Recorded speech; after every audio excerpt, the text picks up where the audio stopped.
Welcome to another beautiful episode of the segment on Daybreak Africa. I am Abosede Akomo, and today we'll be discussing 2023 general election. And joining us to discuss this is Omotoyinbo Godwin. Thank you for joining us on the program, sir. Thank you. You're highly welcome. Okay, on the choice of choosing a leader, from your own perspective, who do you think has the greatest advantage of winning the forthcoming election? That's a personal question, and I would like to generalize it before I will say my personal opinion concerning that. In election, you don't just conclude that this person will win election based on ethnicity, religion, or how powerful or rich the person is. You generalize election, who will win election by one, where is the person coming out, as in the political party?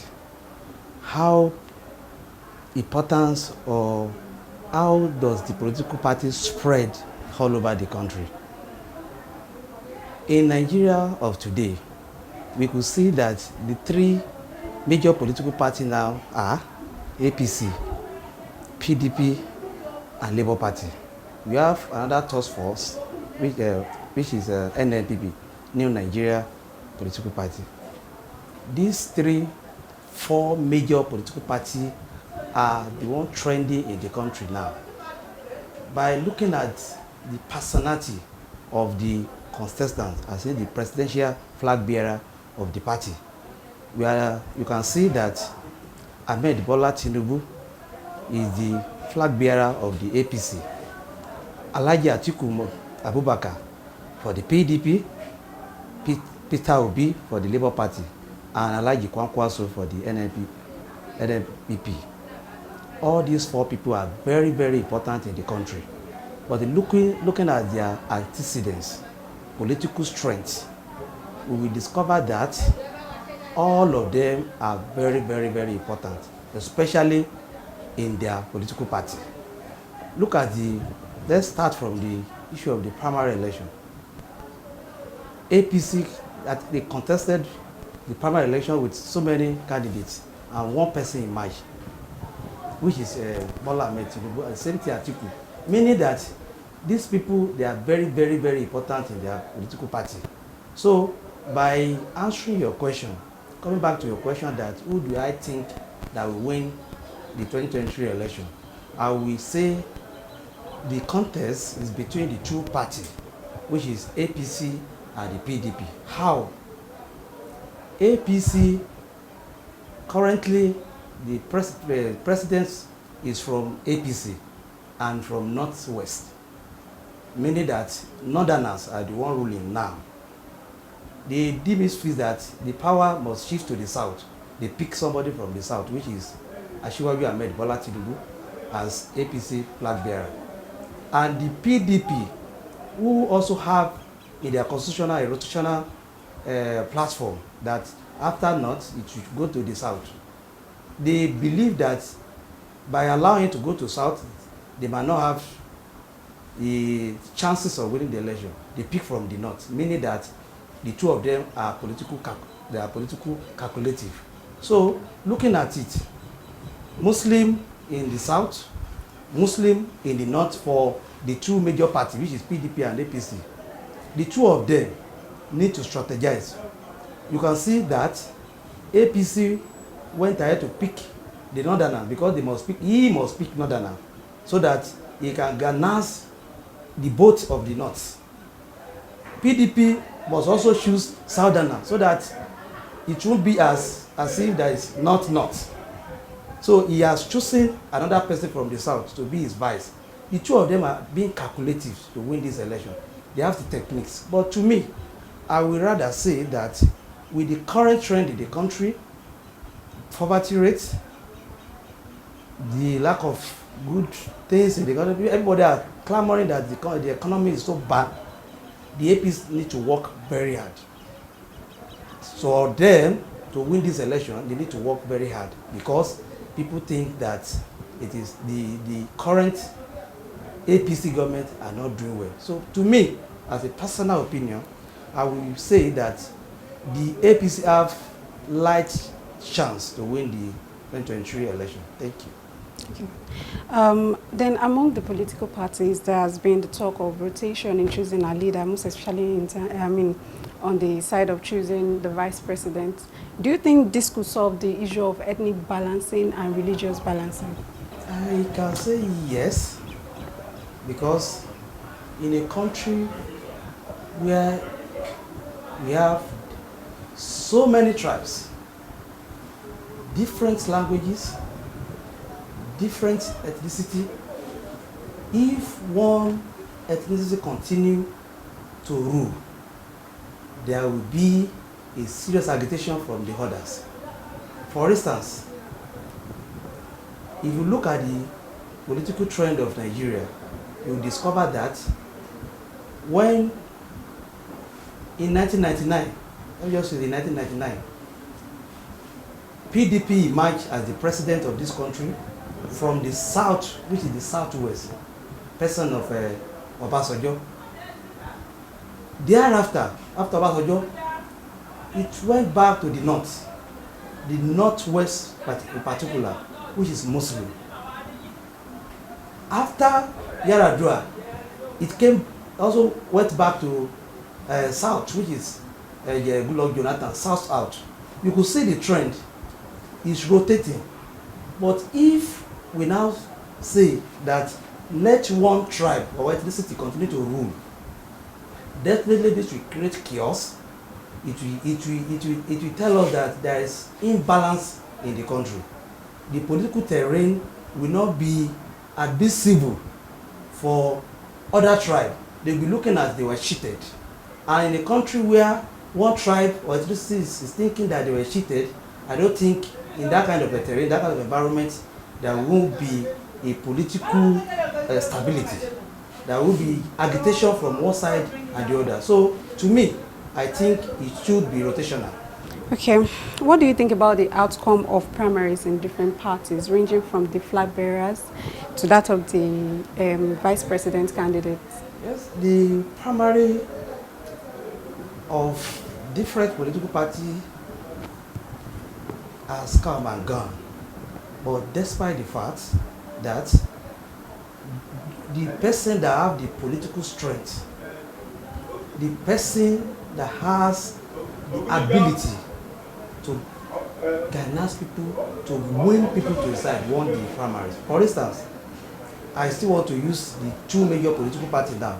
Why? Because those are the major political parties that really contested for the primary. APC, it was unopposed. Labour Party, it was unopposed. The NNPP was unopposed. It's only the PDP and APC that contested for that primary. Let's start from the first one, which is the PDP. The key contest was between Atiku and Governor Wike of Rivers State. You could see that for Tambuwa, the governor of Sokoto State, stepping down for Atiku, changing the narration of that primary. Because definitely Tambuwa is from the northwest. He will have his own delegates from the northwest. Immediately stepped down for Atiku. It's clear the story changed. All the delegates from the northwest voted for Atiku. This increased the number of delegates Atiku got votes Atiku got from that primary. So from the PDP perspective, I will say that the person that have the political strength win the election. Though there might be saying that the money change hands, but that's not the major issue. The major issue is that Atiku is very popular in the north. Even not in the north, Atiku was once a flag bearer of the ACN is once a flag bearer of the PDP. So Atiku was a vice president. With all this, you cannot say Atiku is just an ordinary person in the political terrain of Nigeria. So he had the tentacle all over the country. So it was because of that he was able to win that primary. Coming to APC, you know that APC, there are a lot of drama in APC primary. Even before the primary, you could see the consensus of the current Senate President Ahmed Lawan, where others are countering that there was no consensus. This one, the president is supporting this one or this one. But at the end of the day, election took place where the Asiwaju Bola Tinubu won with large margin. About the total number of people vote, I don't think is 2,000 plus. Somebody is having the 1,200 something. So for him to got that number of delegates, you could see that he had the grip of that political party, and is one of the founder of that political party.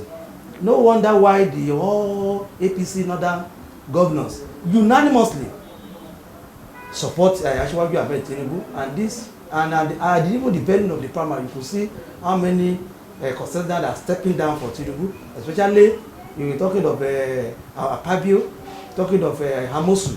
All of them, they stepped down. This even helped for Tinubu to emerge as the primary. In that area, they have told the Nigeria that they are capable of representing us and choosing their vice. You could see it's a political calculation. PDP has gone to the south, while APC went to the northeast in particular to choose their. All of them are thinking in the direction of winning the election. So whatever techniques they think is better for the two of them or all of them in general, they will use it to win this election. And that regard, I think the two of them or the four of them or as many that are contesting are looking for techniques to be used to win this election. That's what I see about that. Okay, thank you. Concerning the issue of PVC, a lot of Nigerians are complaining that it's time-consuming and the process is a bit difficult for them. So, what do you think, or what could you say is responsible for all these issues? The issue of PVC is another challenge for this election, because if you don't have your PVC, you cannot vote. It's just a prerequisite for voting, one of the major prerequisites for voting. Registration for PVC is costing so many damages for voters to exercise their franchise during the election. Why do I say this? If you have visited INEC office for voter registration, you will see how people are talking. You see crowd.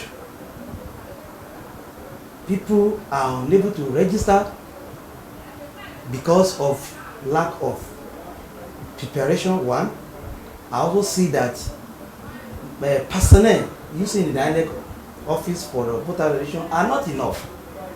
I have been there. I could see. I waited,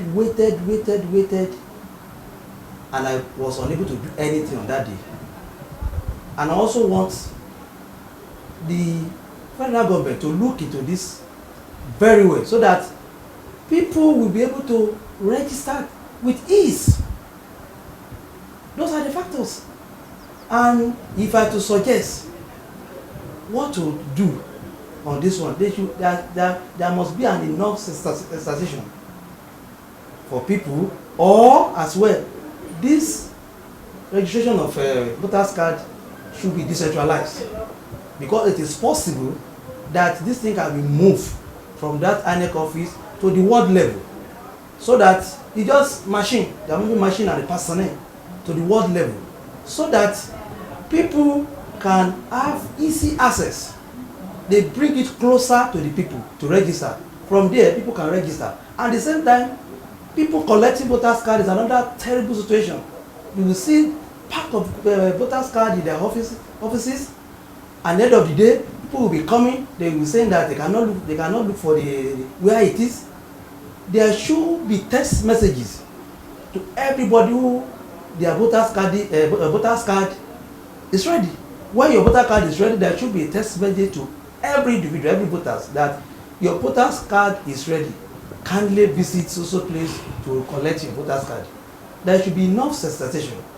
And at the same time, if all these things should be done, people, it will be easier for people to just walk down to anywhere they are doing registration and register and even collect their voters card. Without this, majority will register and at the end of the day they will not collect. Even some are willing. Majority, look at the constitution of the country, the enormous number of we that are eligible to register. We are many, but it's only few that are going to INEC office because of the stress that are involved. So I would rather say the factors that are responsible: one, lack of preparation, lack of personnel, and then the registration is far from the people. So let them thinking of bringing it down to the ward level so that people can be close to where they can. It's not everybody that can move to the INEC office. So I think that area or that regard, they should look into it. Okay. Aside the issue that the process is a bit difficult, we can see a lot of people too that has refused to go out to take to go for their registration for the PVC. What's your take on that? And yet they are complaining that the current situation of the country is bad. They are not satisfied with the So the people situation that are complaining, they are in two parts. Okay. One are because of the stress. The other parts are because lack of trust in the electoral process. Lack of trust in the Nigeria election.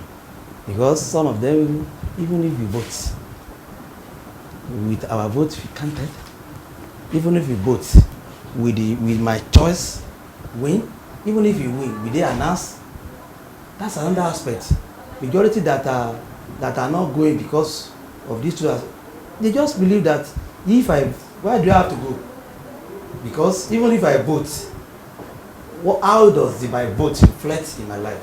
How does my vote reflect in the community? How does my vote reflect in Nigeria as a whole? How can my vote for a youth that have graduated for many years who are still looking for a job, thinking that if I vote for a right person and at the end of the day he should be able to provide job. But when they fail to do this, there will be people jettison of going to INEC to register, or where even if it's in their home they are doing the registration, they will not go. They will be thinking that what is the essence of doing this when the countries or the leadership in the country, in quotes, are not doing well. So that is the reason. Okay, so how do you suggest each and every part of the Nigerian region be fully represented for people to have sense of belonging and emotional ties? I will suggest that we should also look into our constitution, Nigeria constitution, because they should understand that Nigeria comprises of many nations that form that Nigeria. They should understand that Nigeria, before annexation of Nigeria, we have Yoruba, we have Igbo, we have Hausa, we have Fulanis, and so many. It's the combination of these people that form Nigeria. With this, they should inculcate that in our constitution, so that when this geopolitical zone finish their own, let it go to the another zone, so that it won't be causing rancor, it won't be causing issues, it won't be causing ethnicity, religion, or other things problem. So I would suggest that you look into our constitution and inculcate it. Yes, sir. Thank you so much for joining us on the program, sir. Thank you. So we have come to the end of the program today. Till next time I come your way, I remain Abosede